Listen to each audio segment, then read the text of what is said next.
ডাঙৰ এটা amount loan দিব, যিটো নেকি আপোনালোকৰ সাবসিডি পাই যাব। ঠিক আছে, আৰু সেইটো আপোনালোকে সাবসিডি হিচাপত পাব লোনটো। আৰু আপোনালোকে চৰকাৰী ঘৰ লাভ কৰিছে সেইসকল মানুহে কিন্তু সেইটো ঘৰৰ ওপৰত কিন্তু মাটি নাই, সেইসকলক কিন্তু মাটি ৰেডি কৰি দিব বা সেইসকলক মাটি দি দিব, আৰু সেই মাটিতে সিহঁতে ধুনীয়াকৈ চৰকাৰী ঘৰ লাভ কৰিব।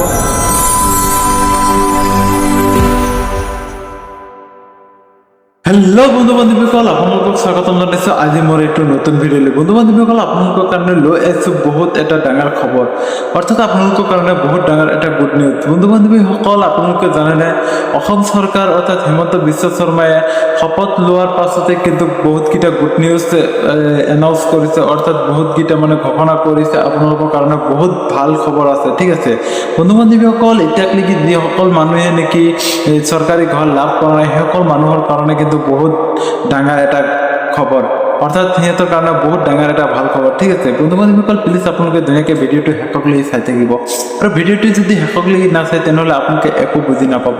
আৰু আপুনি যদি মোৰ চেনেল নতুন হয়, প্লিজ চেনেলটো ছাবস্ক্ৰাইব কৰি পেলাই বেল আইকনটো বজাই দিব এনেকুৱা নতুন নতুন ইনফৰ্মেটিভ ভিডিঅ' পাবৰ কাৰণে।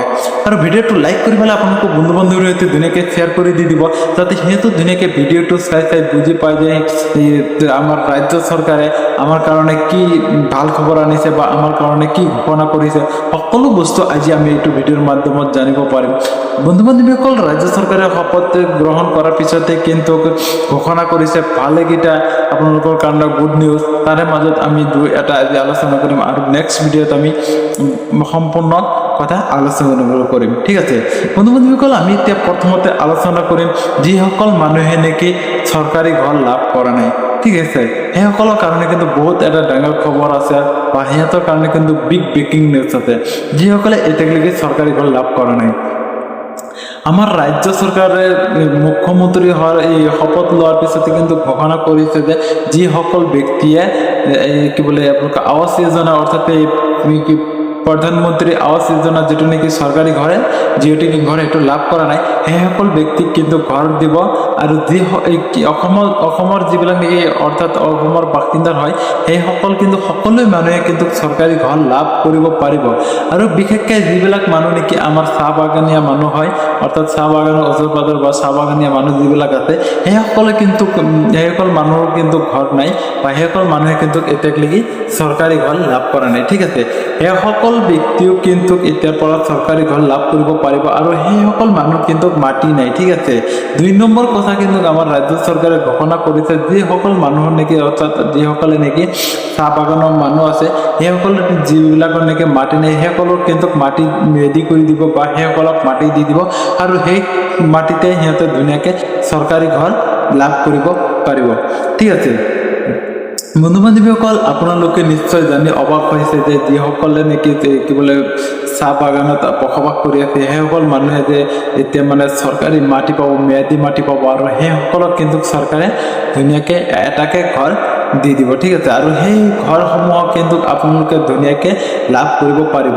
এতিয়া আমি যিবিলাক নেকি আপোনালোকৰ চাহ বাগিচা মানুহ বাদ দি পেলাই আৰু আন যিবিলাক মানুহ আছে সেইসকলে কি ঘৰ লাভ কৰিব পাৰিব নে নাই? সেইসকল মানুহেও কিন্তু ঘৰ লাভ কৰিব পাৰিব, চৰকাৰী ঘৰ আপোনালোকেও লাভ কৰিব পাৰিব। যিসকলে নেকি এতিয়ালৈকে জিঅ' টেগিং কৰা নাই বা যিসকলে নেকি চৰকাৰী ঘৰ লাভ কৰা নাই সেইসকল ব্যক্তিয়েও কিন্তু চৰকাৰী ঘৰ লাভ কৰিব পাৰিব। আৰু যিটো নেকি PM আৱাস যোজনা চৰকাৰী ঘৰ যিসকল মানুহে লাভ কৰিছে সেইসকলতো অলৰেডি লাভ কৰিছে, আৰু সেইসকলৰ কাৰণে কিন্তু এটা গুড নিউজ আছে। যিসকল মানুহে চৰকাৰী PM আৱাস যোজনা ঘৰ যিটো নেকি চৰকাৰী জিঅ' টেগিং ঘৰ আপোনালোকে লাভ কৰিছে, সেইটো ঘৰৰ ওপৰতে কিন্তু আপোনালোকে বেংকৰ পৰা লোন ল'ব পাৰিব। ইতিমধ্যে কিন্তু আমাৰ ৰাজ্য চৰকাৰে ধুনীয়াকৈ ঘোষণা কৰিছে যে যিসকলে নেকি চৰকাৰী ঘৰ লাভ কৰিছে সেইসকল মানুহে কিন্তু সেইটো ঘৰৰ ওপৰত কিন্তু লোন ল'ব পাৰিব। আৰু চৰকাৰে কিন্তু আপোনালোকক বিজনেছ কৰি চলিবৰ কাৰণে বা আপোনালোকৰ এই অসমৰ বাসিন্দা যিবিলাক মানুহ নেকি হয় আমাৰ সেইসকল মানুহে কিন্তু চলিবৰ কাৰণে কিন্তু চৰকাৰে আপোনালোকক ডাঙৰ এটা এমাউণ্ট লোন দিব, যিটো নেকি আপোনালোকৰ সাবসিডি পাই যাব। ঠিক আছে, আৰু সেইটো আপোনালোকে সাবসিডি হিচাপত পাব লোনটো, আৰু আপোনালোকে 50%হে ঘূৰাব লাগিব, আৰু সেইটো এমাউণ্টটো দি আপোনালোকে ধুনীয়াকৈ বিজনেছ কৰি চলিব পাৰিব। আৰু বন্ধু বান্ধৱীসকল আপোনালোকে কিন্তু এতিয়াৰ পৰা কিন্তু চৰকাৰে কৈছে যে যিসকল নিবনুৱা আছে আমাৰ অসমত নিবনুৱা সমস্যা কিন্তু দূৰ কৰিব।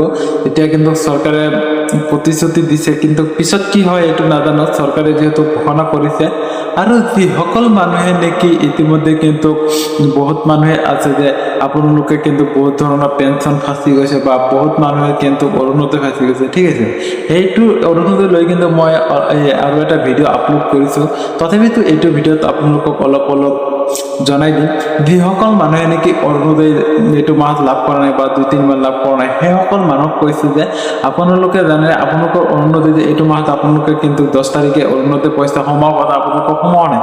কিন্তু আপোনালোকে জানে যে ইলেকশ্যনৰ আগত যিটো ফেব্ৰুৱাৰী মাহত কিন্তু আপোনালোকে 9,000 টকা লাভ কৰিছে, তাৰে মাজত কিন্তু আপোনালোকৰ 4 মাহৰ কিন্তু অৰুণোদয় আঁচনি যিটো নেকি টকা সেইটো আপোনালোকে অলৰেডি পাই গৈছে। আৰু তাৰপিছত কিন্তু আপোনালোকে তাৰ লগতে কিন্তু যিটো নেকি বিহু খাব আপোনালোকক কিবা এটা সৰু এমাউণ্ট দিছিল, ঠিক আছে। আপোনালোকে কিন্তু ইতিমধ্যে কিন্তু অলৰেডি যিটো নেকি আপোনালোকৰ অৰুণোদয় আঁচনি হয় সেই সমূহ কিন্তু আপোনালোকে লাভ কৰি লৈছে। আৰু এতিয়া কিন্তু আপোনালোকে নেক্সট মাহৰ পৰা কিন্তু আপোনালোকে অৰুণোদয় আঁচনি লাভ কৰিব পাৰিব। আৰু আপোনালোকে নেক্সট মাহৰ পৰা কিমান টকা লাভ কৰিব, এতিয়া ইতিমধ্যে কিন্তু বহুতে কৈ আছে যে 3,000 টকা লাভ কৰিব, বা কিছুমানে কৈছে 1,500 টকা, বা কিছুমানে কৈছে 2,500 টকা, ঠিক আছে। আপোনালোকে কিমান লাভ কৰিব সেইটো চৰকাৰে ভাল জানে। কিন্তু ইতিমধ্যে কিন্তু বহুত ভিডিঅ' ওলাই গৈছে বা বহুতে বহুত ধৰণৰ ভুৱা নিউজ দি আছে যে 3,000 টকা আপোনালোকে লাভ কৰিব পাৰিব। এইটো কথা কিন্তু একচুৱেলি নহয়। একচুৱেলি মেইন কথা হ'ল চৰকাৰে এতিয়ালৈকে মানে ডিচিশ্যন লোৱা নাই আপোনালোকক অৰুণোদয় আঁচনি হিচাপত কিমান টকা দিব, ঠিক আছে। আৰু যিসকল ব্যক্তিয়ে অৰ্থাৎ যিসকলে নেকি এতিয়ালৈকে অৰুণোদয় লাভ কৰিব পৰা নাই বা যিসকলে এতিয়ালৈকে অৰুণোদয় এপ্লাই কৰা নাই, সেইসকলৰ কাৰণে কিন্তু এটা ভাল খবৰ আছে। আপোনালোকে কিন্তু ধুনীয়াকৈ অৰুণোদয় এপ্লাই কৰিব পাৰিব। আপোনালোকে এইটো মাহত বাদ দিব, নেক্সট মাহতে কিন্তু আপোনালোকক অৰুণোদয় ফৰ্ম বিতৰণ কৰা হ'ব, ঠিক আছে। আৰু আপোনালোকে সেইটো ফৰ্ম ধুনীয়াকৈ ফিল আপ কৰি পেলাই আপোনালোকে কি কৰিব, পঞ্চায়তত জমা দিব। পঞ্চায়তত জমা দিয়াৰ পিছত কিন্তু আপোনালোকে অৰুণোদয় লাভ কৰিব পাৰিব, ঠিক আছে। আৰু বন্ধু বান্ধৱীসকল ইনফৰ্মেটিভ পাই পেলাই আপোনালোকক কেনেকুৱা লাগিছে প্লিজ আপোনালোকে কমেণ্ট বক্সত জনাব। আৰু ভিডিঅ'টো চাই যদি ভাল লাগিছে প্লিজ আপোনালোকে ভিডিঅ'টো লাইক কৰি পেলাই আপোনালোকৰ বন্ধু বান্ধৱীৰ সৈতে ধুনীয়াকৈ শ্বেয়াৰ কৰি দি দিব। আৰু চেনেলটো ছাবস্ক্ৰাইব কৰা নাই যদি এতিয়ালৈকে চেনেলটো ছাবস্ক্ৰাইব কৰি পেলাই বেল আইকনটো বজাই দিব, এনেকুৱা নতুন ইনফৰ্মেটিভ ভিডিঅ' পাবৰ কাৰণে। বন্ধু বান্ধৱীসকল আজিৰ ভিডিঅ'টো ইমানতে সমাপ্ত কৰিছোঁ। ভিডিঅ'টো এনেই বহুত দীঘলীয়া হৈ আছে, ঠিক আছে। আজিৰ ভিডিঅ' ইমানতে সমাপ্ত কৰিছোঁ। আৰু এটা কথা কওঁ যে বন্ধু বান্ধৱীসকল আপোনালোকে যিসকল নেকি এতিয়ালৈকে বিজেপি কাৰ্ড বনোৱা নাই, অৰ্থাৎ আপোনালোকে যিটো নেকি ভাৰতীয় জনতা পাৰ্টি মেম্বাৰশ্বিপ কাৰ্ড আপোনালোকে বনোৱা নাই, জলদি আপোনালোকে ভাৰতীয় জনতা পাৰ্টি মেম্বাৰশ্বিপ কাৰ্ডটো বনাই লওক। নহ'লে কিন্তু আপোনালোকৰ যিসমূহ আপোনালোকে চৰকাৰী অনুদান পাই আছে বা চৰকাৰী যিসকল আপোনালোকে দিবলৈ আপোনালোকৰ স্কিম পাই আছে বা আপোনালোকে চৰকাৰী যিবিলাক পইচা পাই আছে, সকলো পইচা কিন্তু আপোনালোকৰ সম্পূৰ্ণ পইচা কিন্তু বন্ধ হৈ যাব, ঠিক আছে। বন্ধু বান্ধৱীসকল আপোনালোকে কিন্তু ধুনীয়াকৈ বিজেপি মেম্বাৰশ্বিপ যিটো নেকি কাৰ্ড হয় সেইটো কাৰ্ডটো আপোনালোকে ধুনীয়াকৈ বনাই ল'ব, ঠিক আছে। আজিৰ ভিডিঅ' ইমানতে সমাপ্ত কৰিছোঁ।